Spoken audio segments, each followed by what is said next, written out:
So your contractor panel today consists of representatives from 6 different roofing companies. Combined, they have 5 years of experience. They each have more than 5 years of experience selling and installing AWS systems. Each of the companies is a Platinum Elite, I believe. And I'm going to start off with letting you introduce yourselves. We're not going to go through the big bio. So, Bobby Norrell, Galt Construction. Obviously, again, Bobby Norrell, Galt Construction. 2012, I think, is when we first hooked up. 11 or 12. So there you go. Y'all heard enough of me a while ago. Lisa Irby, Thomas Roofing. 2007, we signed up. But what do you do with your company? Oh, okay, I'm the service department manager and vice president for Thomas. Congratulations. Stephen Forte, Innovative Construction Pro. We started in 13, I believe. And you are? I'm Stephen. Are you the president? Always has been. Yesterday, today, and hopefully tomorrow. No, but owner of Innovative Construction Pros. We started with American Weather Star back in 2013 and installed lots and lots of coatings. So yeah, Thank it's you. been exciting. Jason Thomas, J&J Roofing. Started with Weather Star, I believe, 2013, 2014. I'm the owner / president. Depends on if you're the IRS or not. Les Williams, TLC.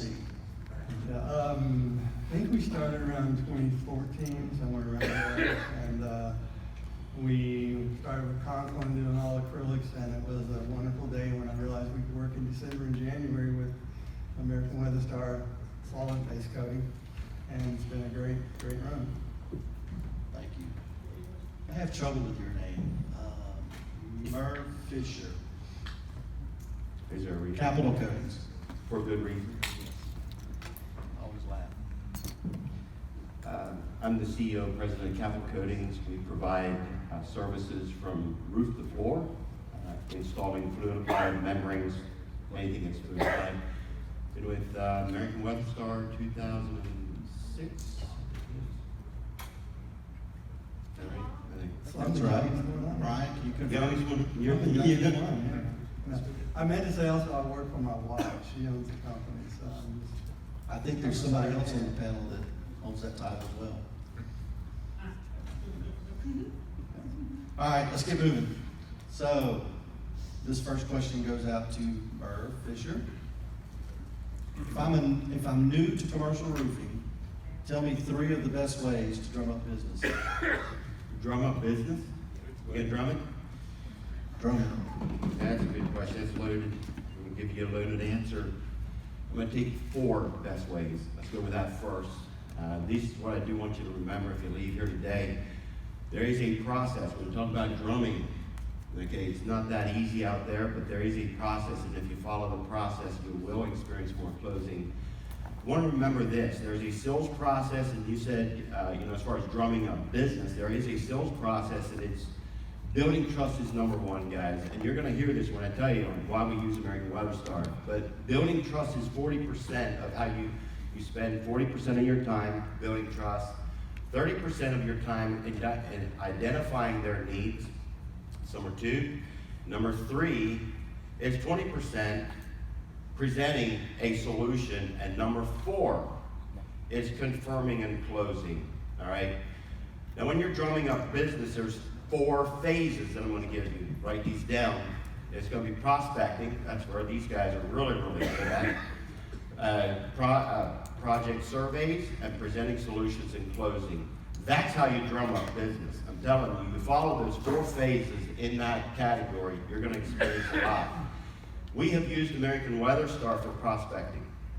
And one of the key reasons that we use them, if you remember what I said, is using 40% of your time should be focused on building trust. And I'm telling you, what these guys do is help build trust with clients. It's been amazing. I will tell you what they do is their marketing program, you may have heard some numbers, you think it's expensive. you should be spending no less than 2% of your gross sales on marketing. We use American Weather Star for majority of it, and they have shown how they can build trust with our clients. It's been amazing. And also in prospecting, you're going to be looking for repeat business. It's so easy, guys. Once American Weather Star has gotten us into some of these clients, I'm telling you, the repeat that started from there, just kind of continual repeat. It's easy closing. And then also referrals. When you're with your clients, ask your clients if they know someone that can benefit from your product or service. It's very important. And then networking, guys, it's one of the reasons that we're here today is networking with American Weather Star, networking with Gulf. You're going to continue with that. You'll see that drumming up business. It's amazing on that part. And I said the second one was identifying their needs. If you truly want to drum up business, it's going to be critically important to know how to identify their needs, and are you truly a solution for them? Because I'll tell you this, not every TPO is what the client needs. Sometimes they do need a Euroseal, sometimes they need the MetaGuard. But truly identifying their needs, and ask the good questions when you're out there, ask the good questions. And the third one is this, guys, is when you're presenting. We use American Weather Star as far as with the marketing program. What is really great about this, when we're done presenting, now we're using these guys for marketing, right? Now I don't get paid anything, I pay to use these guys, all right? This is not a commercial for American Weather Star, but I'm truly giving you the keys that have been extremely successful. And what is so cool about when we're done presenting, they'll follow up. It used to be Lisa, we use Marquita. I'd be, hey Marquita, I just left the client. We are done with the presentation. And what I want is her to call the client and say, okay, how did they do? So it's helped us in our presentation. And also you say, okay, you ask for 3. The fourth one is this, and a lot of guys miss this, is closing. Ask for the sale. Ask for the sale. You truly want to drum up business? Ask for the sale. Don't be afraid to ask for the sale. Because here's the thing, when you start focusing on building trust, building rapport, and then you're coming back and saying, ask for the sale. Have you shown the client a solution? Have you built rapport, trust? And then do not leave, or sometime ask for the sale. Because here's the key, guys. You want to drum up, you want to really get your business up and rolling and running hard in roof coatings. You see, you have a key. And you're looking for locks that your key will open. In the prospecting phase, you're also trying to insert the key to see if it fits. And that's what American Weather Star does for us with their program. Is they're constantly looking what keys fit, or what locks can receive the key, all right? In the presentation phase, you're gonna take that key. When it fits, you're gonna twist and open the door. And in the closing phase, you're gonna turn the knob and push the door open. That's how you drum up business, and that's how you'll be profitable. I'm curious, do you ever stop drumming for business? No, I'm in Qatar now. Or you're Strong. jarring, I got Strong. you. But seriously, you're busy, you're got 5 jobs going, do you just stop? No, you Never go stop. harder. You're always drum. To answer that, use a good CRM program, because guys, when we're using, this has been great with American Weather Star, is their follow-up program, and if you don't have if you're not keeping track of your follow-ups or your visits, they're gonna hound you. It's like, Merv, did you follow up, or did you deliver that proposal? Has that proposal been delivered yet, or have you closed on it? So, communicate. We're just an extension of you. That's Our exactly marketing right. department's just an extension of your business. What you're saying is, I told our sales team is view American Weather Star not as a vendor, but as a partner. And the account managers aren't really telemarketers, they're the sales assistant. They're our sales assistant, and we are very serious about it. All right, thanks. Mhm. All right. Thank you. I'm always motivated after we speak. Any questions? That could work for you, All right, so moving along here, estimating and project presentation. Mr. Norrell, what are the issues? What is the solution? Is it a coatings candidate? If so, how do you determine which system would be the best and why? All right, You're on the fly. I thought you were talking to me. All right. I'm gonna break out the questions just a little bit, not as detailed, but, what are the issues and what are the solutions? All right. What I've experienced in the last year is something I don't think anybody else has experienced ever in the world. You know, the post-COVID-19 has pushed our door knocking industry into a totally different scheme.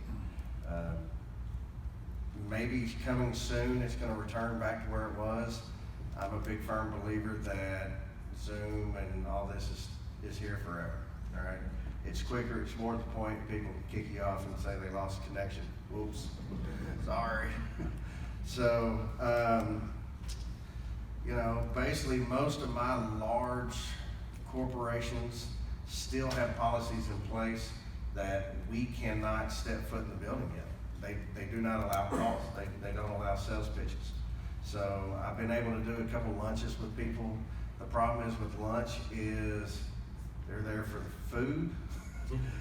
They got their mouth stuffed most of the time, they can't talk, and they gotta get back to work. So it hadn't been really as effective.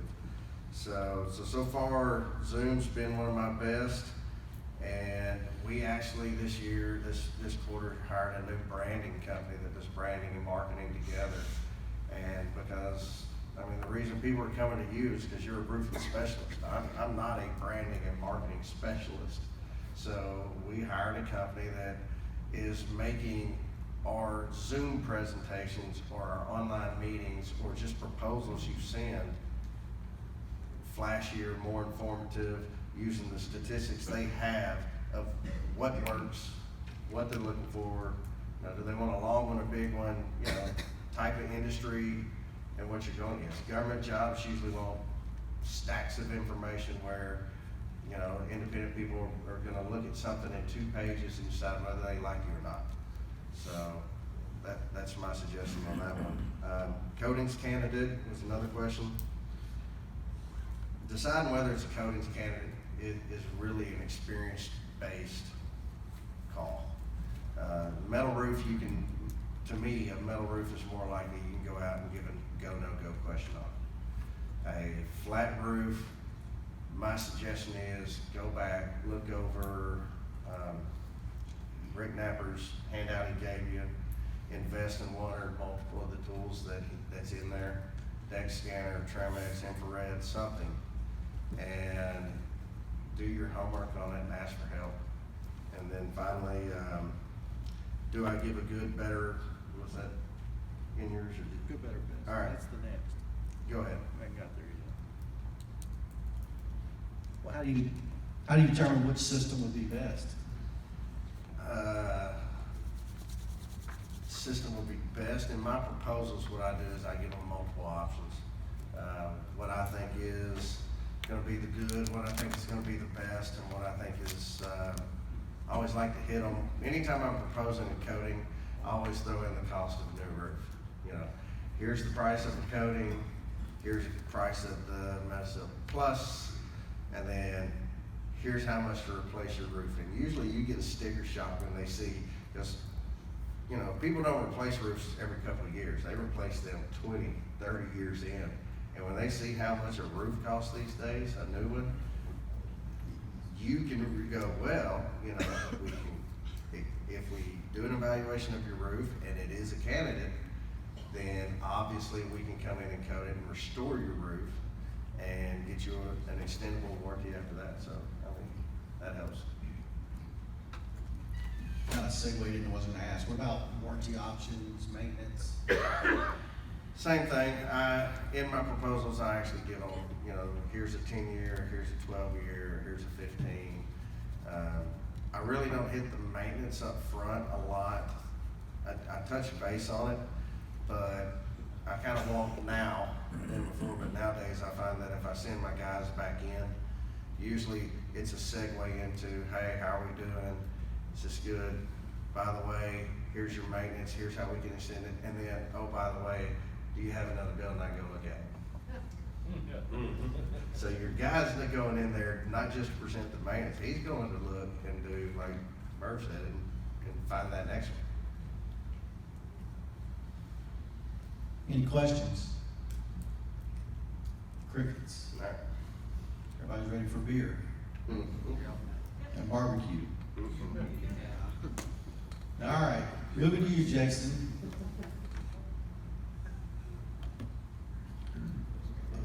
We got the wrong slide next. Job site conditions. What are you looking for when you pull up to a potential job for the first time and do an estimate? Well, I'm looking for a lot of things. I mean, it's based on experience, you're always gonna find something you don't have. I mean, you wanna know your accessibility, you wanna know if you can get your truck in there, if you can get, you know, we sprayed a job that was like, oh yeah, no problem, we can reach this job. My problem is we couldn't reach that corner of this job, no matter what we did. Or water, you don't find water for your pressure washer. You have to take it, say you take it out of a unit. That's all fine and dandy unless your hose breaks and you flood a unit. So we did that not long ago. Just what happened, it is what it is. But,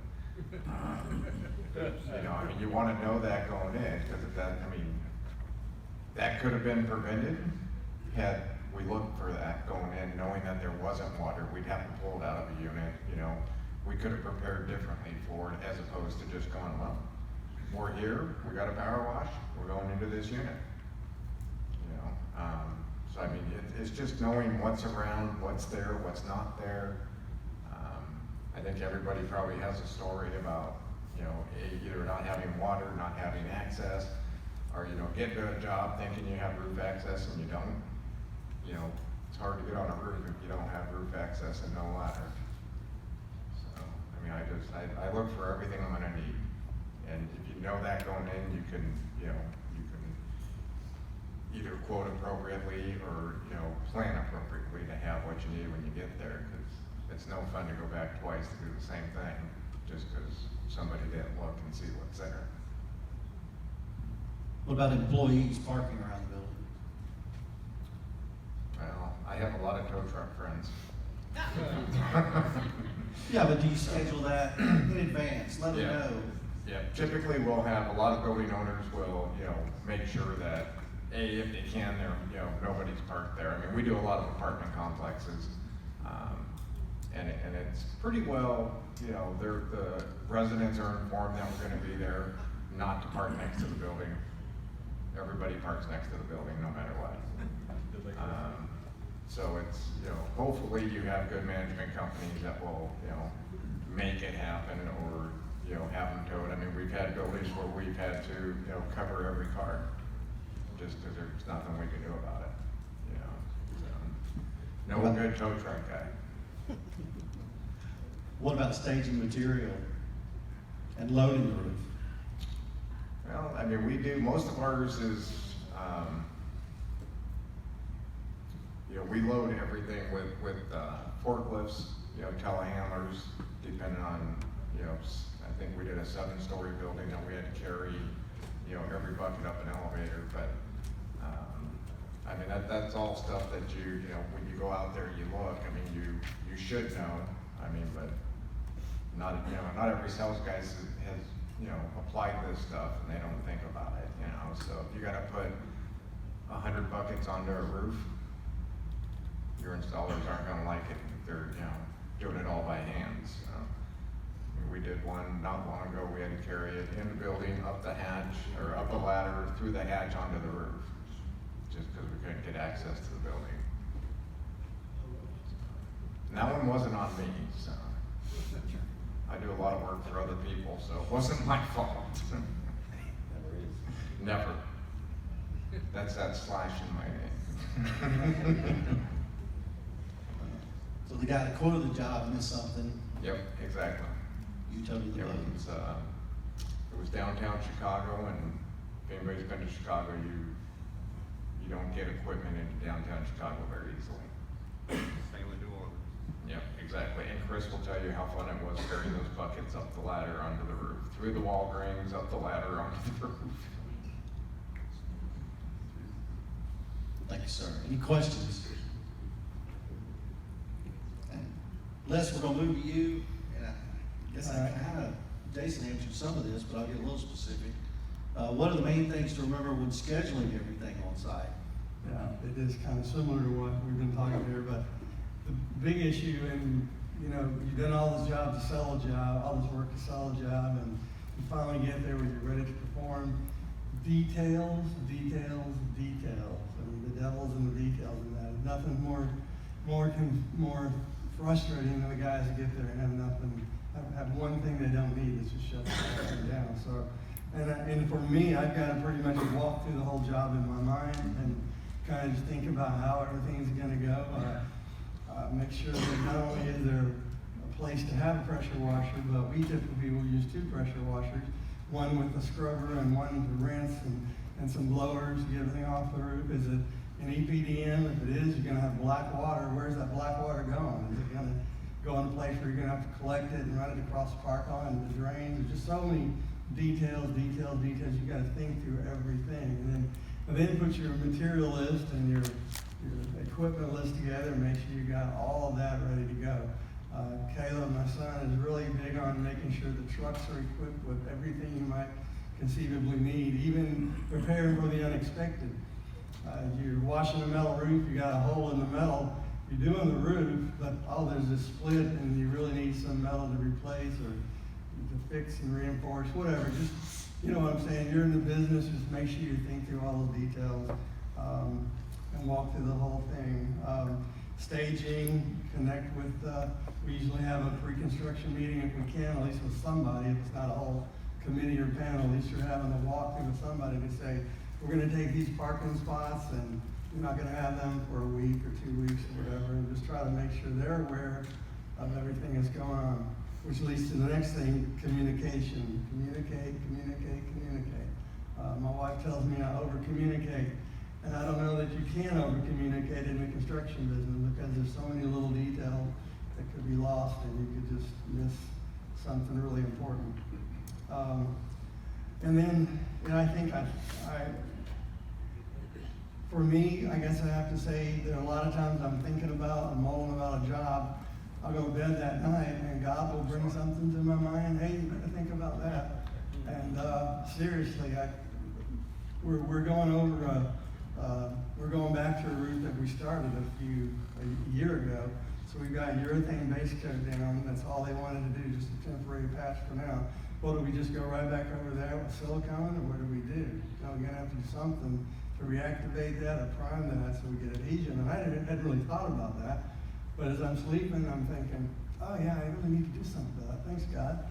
I mean, I really do. It's a faith journey for me. This whole thing has been that way. I can't divorce myself from that. And we're here where we are today because God's blessed us and blessed our business. And Preston is a big key to that, right? Yeah. So I call him Timo Stand to testify now.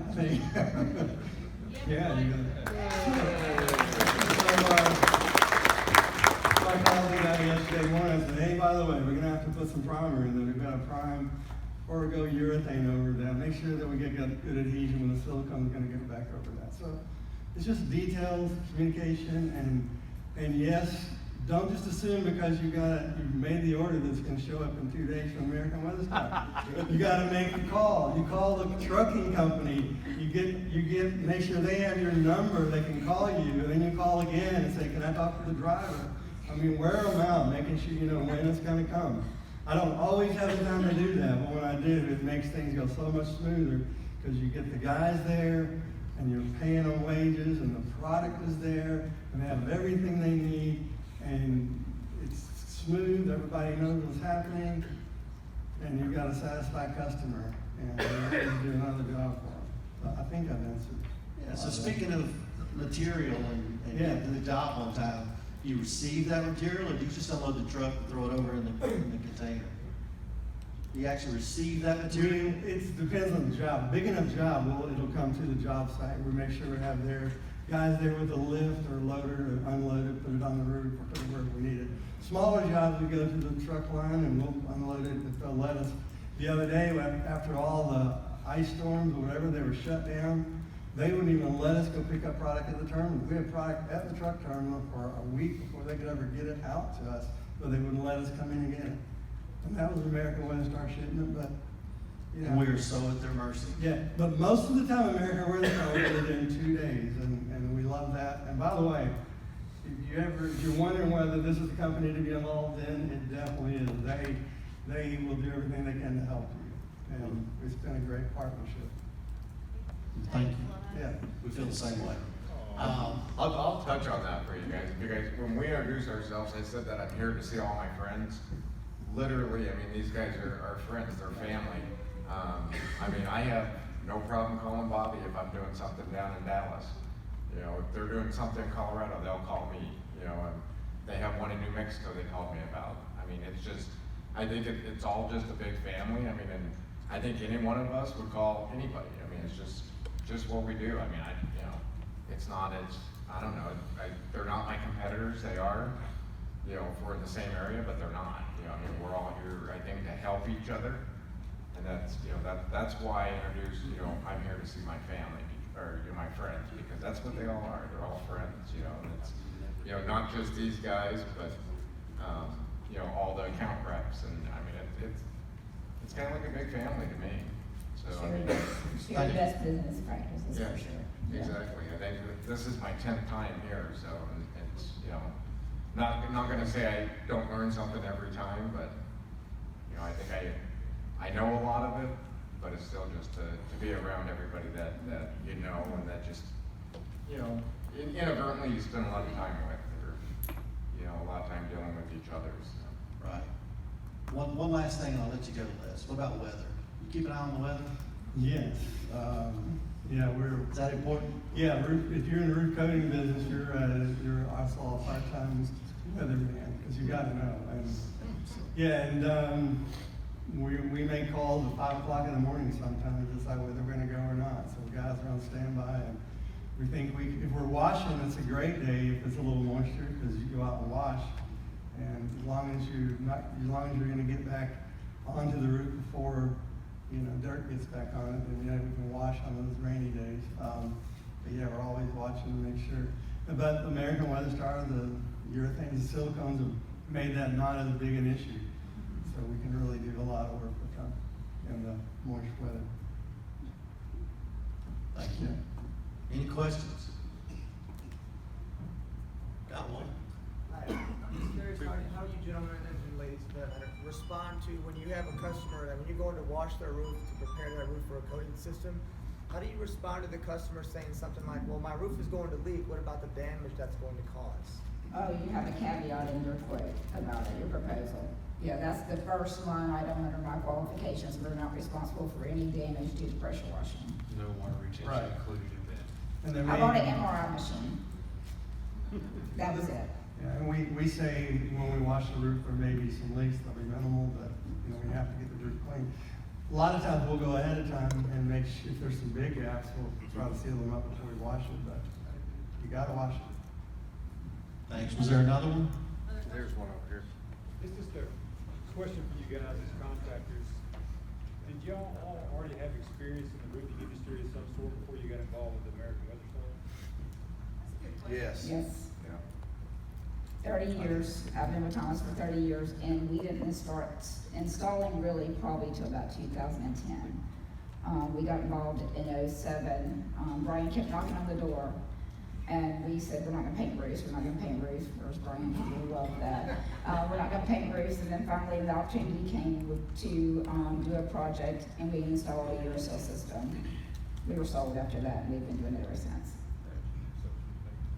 Go ahead. Did y'all switch from, did y'all have experience in residential roofing? Or was it We're all-inclusive company, we do everything. We do have our own sheet metal department, so we fabricate sheet metals, downspouts, gutters, whatever. Metal roofs, we do everything, so we do every type of roof.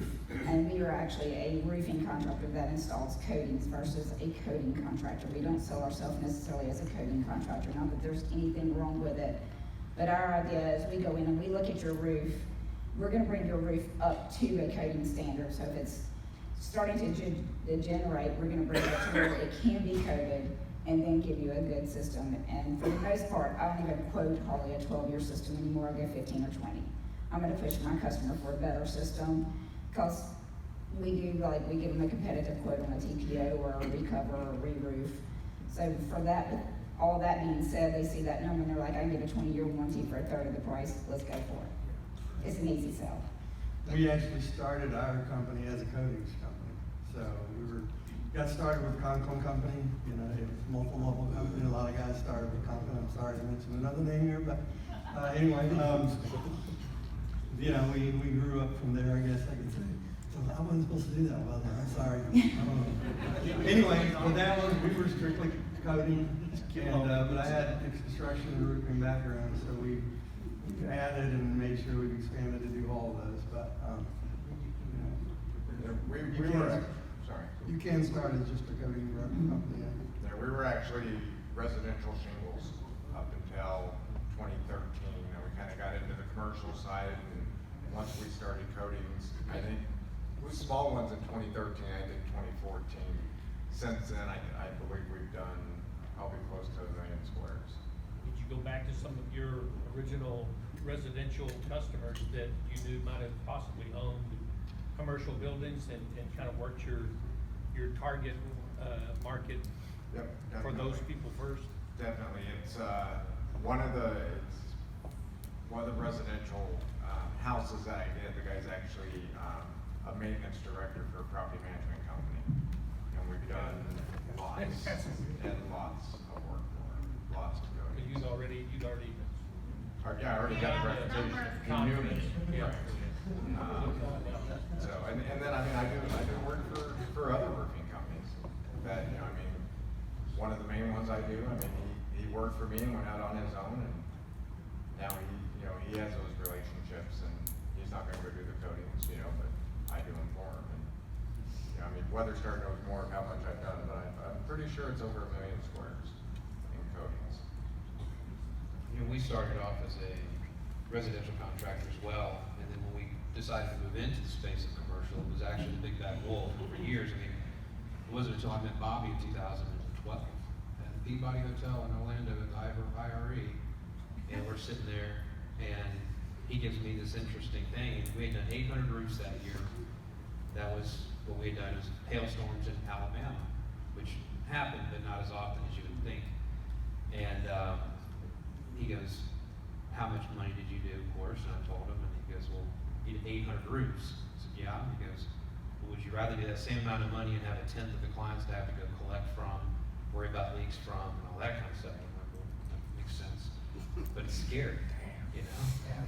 Of course, you know, everybody tells you, ooh, liability is scary and all that stuff. And so, and Bobby's been, you know, you guys see it. He knows his stuff, and he's been through the ringer in so many different cases, and his dad has tons of experience that he gets to lean on as well. But we started out and we did our first full fabric system over an EPDM roof. It was a CVS, and we did it with, huh? Where were you doing that? Yeah, it was all with 9-inch rollers. Primed it with 9-inch rollers, rolled it all out, fabric product, and then Bobby turned me on to a very good friend of ours, Matt Roberts, who, and his partner at the time, he's like, you need this kid to come in and spray the thing. And it would have taken us days, of course, to do this with a 9-inch roller and a bunch of guys with buckets, just because that's how we started. Next thing you know, they came in like 2 hours, had this thing sprayed, and I was like, what the heck are we doing? Let's go get a freaking rig, man. And then we went and bought a rig. I mean, and of course, you know, you have to work into that. We were real small. We didn't have just an immense amount of capital to go buy a $10,000 rig. But, you know, we learned the hard way. You know, I mean, the stories we all have the stories of things that we've done, but we got into this, and our very first job was something on CVS that I did for another contractor, And that's where this is going. We do now tear off, we do metal, we do TPO, tons of new construction, all has now become our business. But the cool thing about coatings of those that are trying to get into the commercial space is it is real daunting to go in there and try to do a tear off on a hotel or any building for that matter and try to put TPO back in. There's a lot that goes into that. There's a million ways to skin a cat in commercial roofing. But the cool thing about it is you have so much limited liability when you're doing coatings that they talk about. You're not tearing off. There's a lot less issues with you having to do nightly tie-ins and worrying about at night, waking up in a gas because you are worried about a rainstorm flooding your occupied tenant space and you're about to have a huge GL claim. It's an ease of entry and it's an ease of exit too, but it's an easy way to get into the commercial space and make money, as you see with Bobby with the insurance stuff. And if you can't, it's still a lot better than tearing off, and your clients will see that if you propose it and do it the correct way. And you'll sleep better at night. Well, Thanks. Any more? Come on, y'all, come awake for just a minute. Yeah, it's all right, we can keep going. You're in a hurry. sorry. All right, Steve, we're gonna go back to you. Quality control. So assuming you're not always on the job, how do you ensure that your crew is installing the system to spec? Comes down to training, obviously. That's with anything we do. If you're not on the job, nobody cares about it more than you as an owner, right? And a lot of you guys that are in here, are in production or, working for the company and you're here to learn more about how to do this install and how to do it properly. But of course, seeing little, models and different things like that we're gonna do tomorrow and stuff is just a piece of the cake in dealing with experience. And obviously experience is the best teacher, and we all probably have had those experiences where you've screwed up and we learned a lesson there. And then that's the big thing, when it comes to the community, like Jason was talking about is, we all know each other, we all have each other's cell phone numbers, and, we call each other when we have issues. There's been times where Jody's called me and, hey man, our rig's doing something really weird, man. What's going on with this? What do you think? And we do that, and you think that we're all in competition with each other, and this is just that kind of a weird thing. It's like contractors helping contractors is the enemy, right? Then granted that we all have he's in PA, he's in Colorado, Dallas. Now she's probably the closest person to him, but she's in Mobile and I'm in Montgomery. And so, but it doesn't really matter. It's about training and it's about having community people behind you outside of WeatherStar too, because they have a plethora of knowledge. But being able to contact people that have experience in doing this and installing them in different manners and dealing with different situations, that can help you in being at these types of events with your people to get that networking, to get the experience and the knowledge, to be able to go out in the field and do this and install correctly. And so training, back to out of my rabbit hole here, training and being in their experience. I know, right? I'll go down a rabbit hole, or watch out. And so, with all that, spending the time with your people. Obviously you gotta know what you're doing first. And actually be able to train your people, get them to things like this, and be able to trust that you have somebody, like, I think Brian might have said it, you have one or two solid people on a crew, and the rest can be heads of cabbage, right? Do this, do that, do this, do that. The general laborers that don't have to really have a major skill set, but if you have one or two key people that you can really invest the time and effort into to really be able to eyes and ears, because the devil's in the details, I don't care what system you use. But one of the biggest things that is detrimental to a coating is prep. And I don't care, that thing can come out looking like a sheet of glass with silicone. You're like, man, look at that picture, looks good. Yeah, man, thanks, boss. And next thing you know, a year later, you're getting a call and like, hey, we got a leak. You go out there and take a look, and the whole thing's literally the silicone and everything is flipped back. And you go and you start looking at it, and you're like, oh my God, they painted dirt. What were y'all doing? Why did y'all not prep that? 70% of this thing working is prep. You've got to get it clean. You're only as good as what you stick to. You just took a sticker and stuck it on sand. It'll sit there for a while, but the minute it gets any kind of pressure, any kind of whatever, it's gone.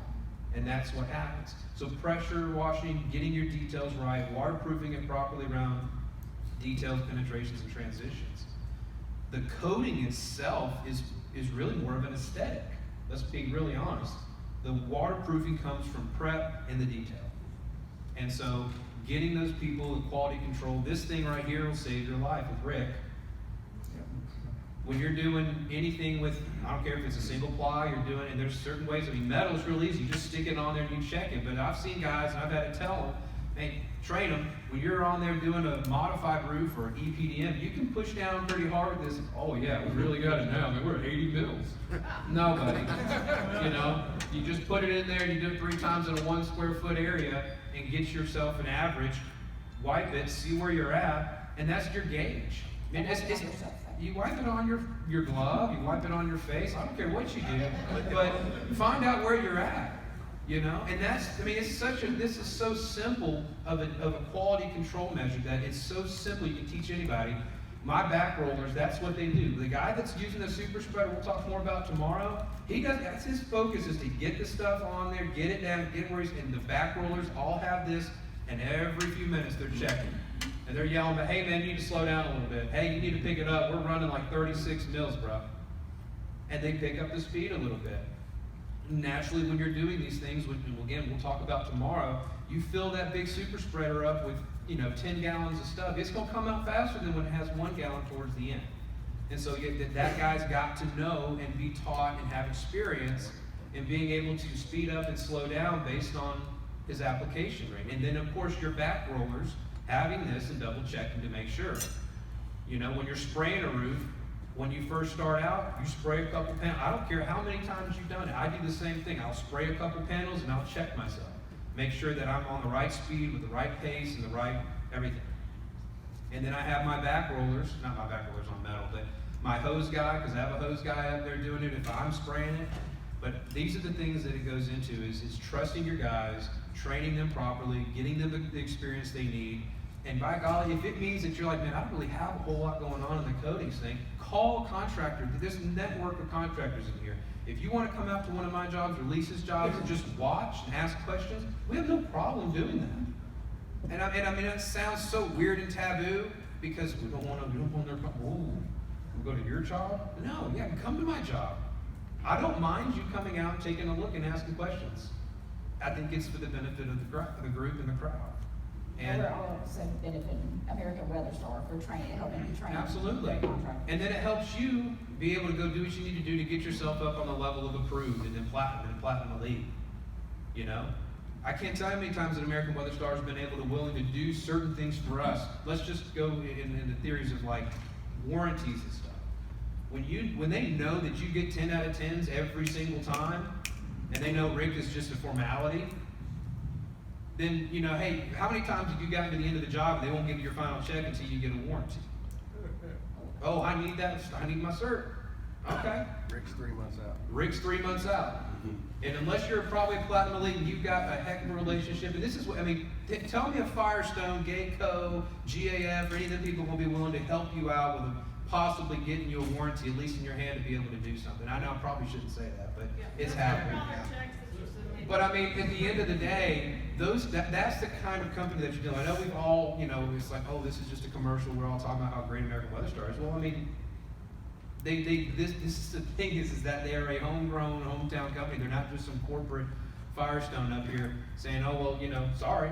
Firestone doesn't exist anymore. And they don't even exist anymore, obviously. But, they're willing to do the type of things that help you get paid. But you got to have a track record of success with them to be able to do that. That's again the trust and everything that goes with that. So these guys have earned what we're saying. It's not a bunch of BS that we're saying. It's all stuff that they've earned what we're saying. Just the relationship. But also the product, what Stephen was touching on. 99% of the time, the product's not going to fail. It's your prep that's going to fail. I did a job not long ago, or went back and did a job not long ago. I literally filled up the silicone and found dead lizards. And so much dirt. It was ridiculous that, the lack of prep. I've been waiting since I did that job to tell that story to find this dead lizard under the silicone. It's like, holy cow. But, these guys have earned our respect. Thank you. So really it goes down to just quality control. These things are instrumental. It's very simple and easy to use to keep yourself out of trouble, where you're not having to go back and go, hey, Brian, or somebody's calling you, Scott, your rep, going, hey man, so we got to talk about this. Can't really issue a warranty just yet, but this corner over here and this corner over here were pretty light. You're gonna have to go put some more product in. We found out where it went though, because this corner was twice as thick as it was supposed to be. So sorry you can't move it, but you have to buy more product. And you're gonna have to go back out there, you have to rewash that area because it's been 2 months, and you're gonna have to put more product down before, and the brick's gonna have to come back out. So now you're costing yourself money, instrumental amount of money, depending on what it is. And all you had to do was take this little piece of metal and make sure that you guys do it. It's all about just getting it in their head and training them to use it consistently throughout the installation. Thanks, Stephen. I have a question. Thank you. Somebody Go ahead. They've been advertising and it's about our equipment thing, but for the silicones and it's also my rep gave it to me. Roof tubes, have any of you guys used it? The roof tube, Is it good or is it bad? the big suction thingy? Oh, yeah, I just ordered 4 today for a job they're doing starting tomorrow. especially on the metal. Works really good. It works really good. I like it. As I say, I would think it has to work good for doing the screws on the metal. I always use a ball caulking gun, but I mean, it's the same concept. Yeah, they're You really gotta have big. long arms. They get heavy, so. All right, anything else? All right. So Merv, going back to you, safety in ocean. Quickly. What's your most memorable do's and don'ts? Mandy, how much time do you have? Ideally, I'd like to finish in about 10 minutes. But for you, I'd like to put one caveat in there as far as warranty and quality, if I may. Just 2 minutes. Indulge yourself. On the warranty side? No, just stick to it a little bit here. Guys, what I recommend, I know there's different companies out there that just say, hey, you know, give your own warranty, give your own warranty. Do not give your own warranty. That's just my recommendation. Do not give your own warranty. American Weather Star has one of the best, and let me say this about them. Stephen had mentioned about quality. One of the first roofs, I think it was the very first roof I'd done for American Weather Star. Thought we had everything done to specs, which we pretty much did the specifications, but we missed a pool test. We didn't do a pool test, and the product failed. It wasn't the product, it was a substrate, right? I had a warranty, a labor and material warranty. It was a contractor error. It was not on American Weather Side's problem. We went back on that roof for 10 years, every year going back and making repairs, and every year there was material shipped to my doorstep from American Weather Star at no charge. I can tell you, on the warranty side, they have one of the top notch, and they do back up with what they're saying.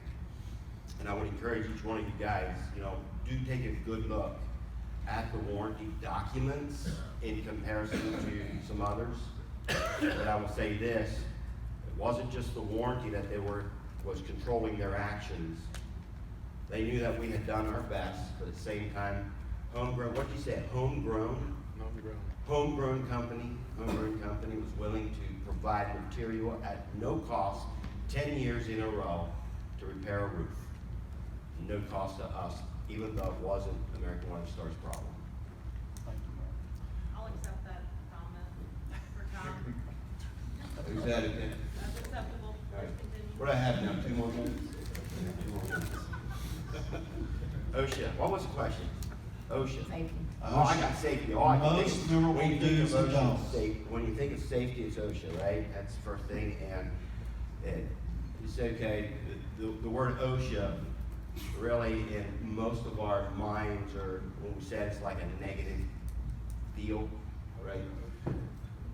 I'll say this, you know, safety, whether safety, either using safety or lacking thereof, is gonna cost time and money, either way. I'm gonna give you 4, I don't know why 4 is on my mind today, but I'm gonna give you 4 areas that I'm encouraging you as contractors. I've seen on these forums so many times where they're not using this, proper safety equipment. Matter of fact, there was on a social media where the one contractor said the building owner will not pay us to put up the safety equipment. that was a comment made. Now, is that the building owner's problem? No. Now, to me, it's like, wait, so how do you start with safety? One thing that you really, number one, create a safety-minded culture. A safety-minded culture in your company. Create that, it is important to be safe. The first thing is you want to do is look out for yourself. You guys, every one of you guys want to go home at the end of the day to your family. When you have a situation where one of the employees or you yourself cannot return home, you'll never forget the moment. If you get the phone call where you're getting a phone call where you know the employee is not going to make it home that night, you will know exactly, years later, you'll know exactly where you received that phone call if it's the experience I had. So look out for yourself. You want to go home at night. You also look out for your team. And if you guys are company owners, is it really, is the dollar so much more important than safety itself? And it's amazing on how many times I see it on forums, photos, whatever it may be, where guys are just being negligent. And negligence will cost you money if there's an accident.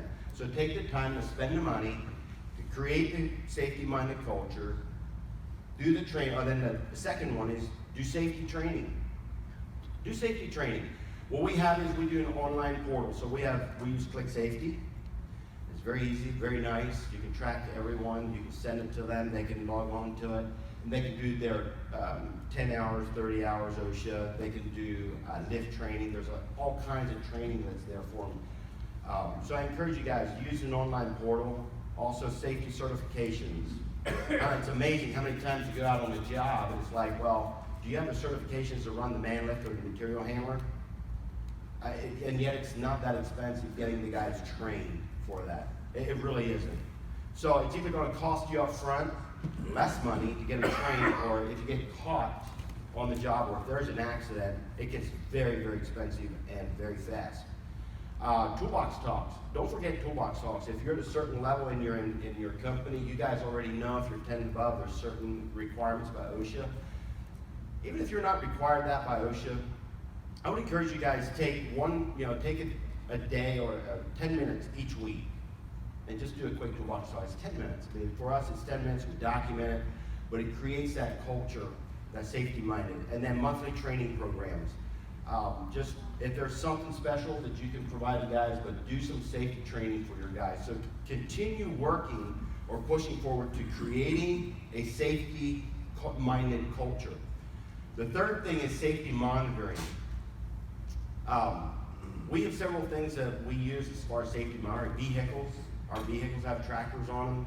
It's for safety monitoring. We get a discount from our insurance company, but we also see if guys are driving recklessly. We get notified. I mean, if you're getting notified at 5 o'clock in the afternoon that he's going 25 miles an hour over speed limit, it's like, hey, just slow down a little bit. It's not that important. Or in the morning, the guys are just speeding like crazy. It's like, hold on here. It's not that important. Surveillance monitoring in our shop. We have surveillance, and that's really also for safety. It's not just for each individual, but it's so that if there is accusations, we use safety accusations, okay, that it's monitored by video. It's like, okay, no, that did happen or did not happen. And also, if there's a certain thing, if there is an accident, you can tell exactly what really took place. So it's not this assumption, and OSHA comes in and does an inspection, there's an assumption. Documentation. I encourage all of you guys, if you do arrive, we have what we call the Triple SP, which is a site-specific safety plan. We do that with every job, we're a Triple SP. So at that point, we also have when we start the job, we have safety inspections. So there is a checklist that guys go through. So document that. If there would be an accident, I'm experienced as far as having a claim that there was an accident. Of course, OSHA's asking for all the documentation, and if there's certain documentations you can't provide, it's not a good feeling. So take the time. As I said, if you have safety, either you're going to spend some money in the front end and some time, or if there's negligence and there's an accident and it's determined through negligence, You're gonna be like, man, that safety program really was inexpensive. I wish I would have done it. And also then safety as far as creating this, the fourth one, creating a safety-minded culture is affirmation. When you guys get out on the job and you see someone doing something specific and saying, you know, doing a tie-off or says, man, thanks for taking care of that. Or you may have missed something when you're doing the safety inspections, like, man, I really appreciate what you're doing. That goes a long way. Guys start taking ownership. They start taking ownership, saying, you know, I do want vehicles. You guys are running, you know, driving the vehicles in a safe manner. It's like, man, guys, we appreciate what you're really doing. So that affirmation, they start taking ownership. Also celebrations. You know, when you start lowering your insurance costs, or you start seeing some things that are you're lessening your ratios, it's like, have celebrations. I will say this: don't be a penny wise to be a dollar foolish. At the end of the day, safety and negligence can be very, very costly. So pay the price up front. That is less than if you have to pay the cost of having a negligent accident. So that's what I have. Thank you. Questions? That second point, you said earlier. Safety training. Is 40% on trust. What was the next point and what was the? Oh, you're talking about the sales. Okay. Going back to the sales process. Okay. Sales always has a process. There's 4 processes. Building trust is 40% of your time should be spent building trust. Identifying needs, you spend 30% of your time identifying needs, and presenting solutions 20%, and then confirming closing 10%. Thank you. Yes, sir. You right. You're running way over. Did I run over? All right. You did great. Next topic, Thank you. sir. Lisa Irby, what is your most used method for collecting money? Got to be the most important thing to safety we're going to talk about. Whoa. I had some suggestions of what she used. You're talking about Guido, the baseball bat, the machete, Yeah. Next Know slide, that, Scott. but. Katie Locke. Next slide, Scott. Exactly.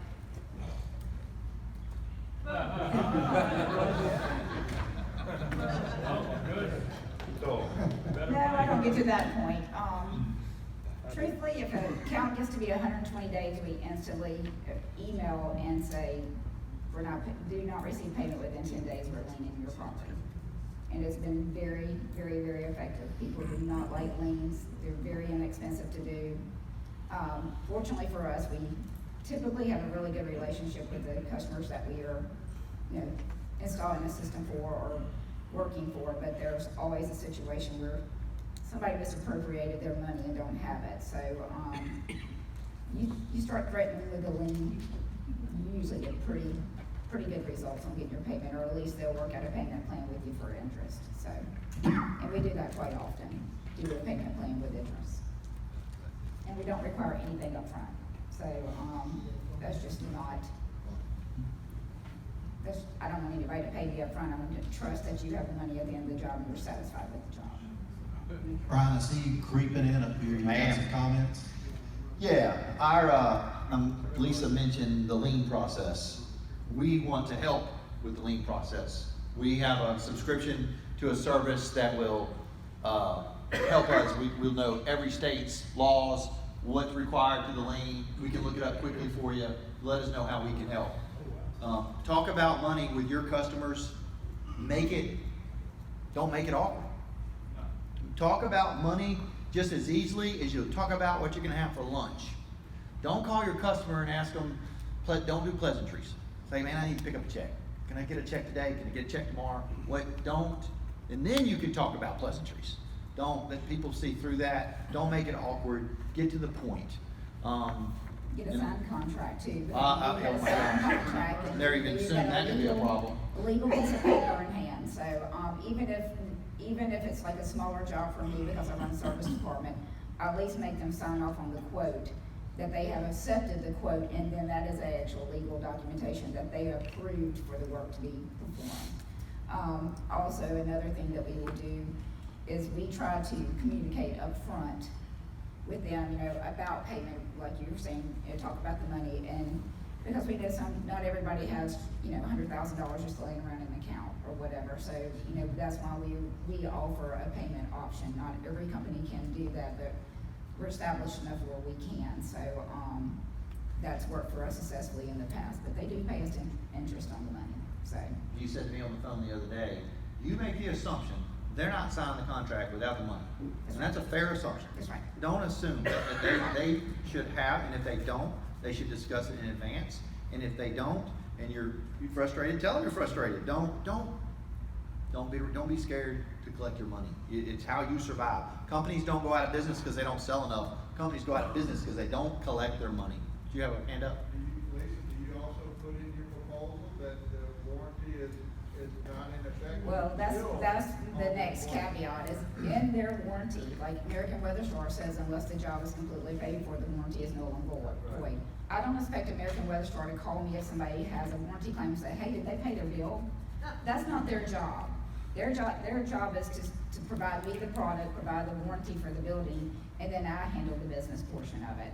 So yeah, the warranties do not go to my customers direct unless I ask Mandy or Hayden to send it direct to that customer. They come to me because they do not get a warranty in hand until a payment is received. And there's a lot of we just did a bunch of condo work. They want those warranties because they're all about the warranty, especially condominium associations, because all those people are getting, you know, hit by the HOA. And I tell them real quick, and when I have my 100% paid job, I will hand deliver you that warranty, or I'll email you a copy of it and hand deliver it, because they have no warranty as far as I'm concerned until we're paying. Now, if there's something like a job was done improperly, we're gonna go make it right, because even if I have the warranty in hand and it was done improperly and we were having leaks or whatever, that's on me to make that right, so, and they're holding money because we haven't made it right, but no, not every job is perfect, so.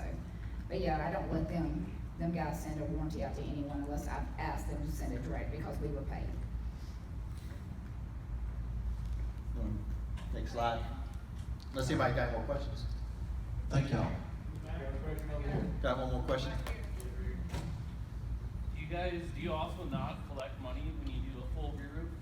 Like not coding wise? Is that still your guys' procedure? You have everybody that will not pay. So, we actually had to sue a GC recently because he didn't pay us for about $1.5 million job. We own a lot of property now, so we went through his bonding company, we got all this property. What would be your guys' suggestion for a small company starting out doing these coding as far as asking business owners a certain amount down? Great question. I don't think there's a problem with it. For me, I mean, we just never have done it. I mean, but if a customer, and I've had customers say, can we pay you a portion up front just to help with the expense in the end? And I don't think there's anything wrong with it until you get really established. You're gonna have to have the money to be able to perform the work, so I don't think there's anything wrong with that at all. I would highly recommend a small company getting a third down.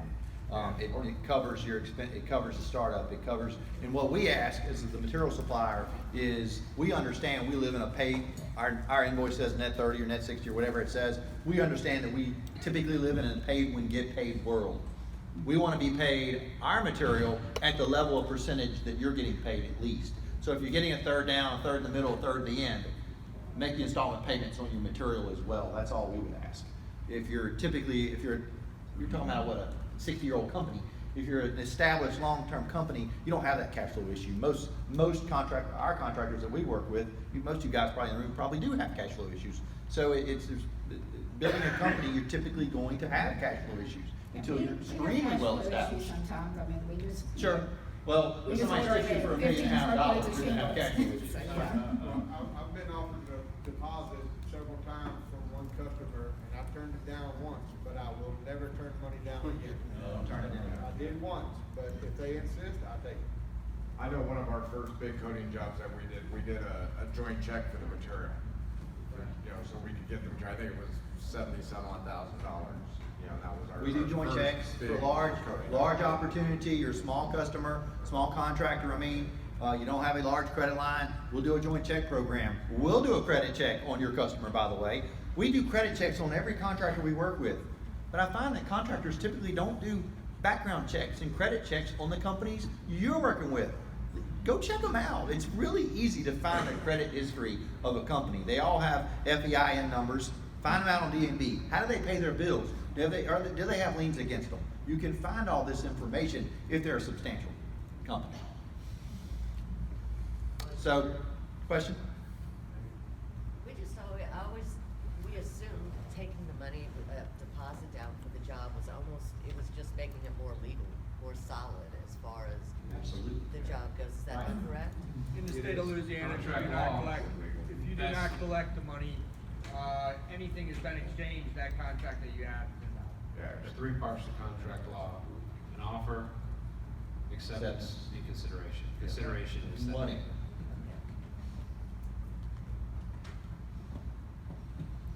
All right, first of all, I'm gonna talk about you guys in a second, because I'm a little embarrassed that I promised everybody that we wouldn't have a commercial for American Weather Star, and I did not put them up to all the compliments they gave us, but I wanna thank them for everything they said, and thank them for the time they've given us today.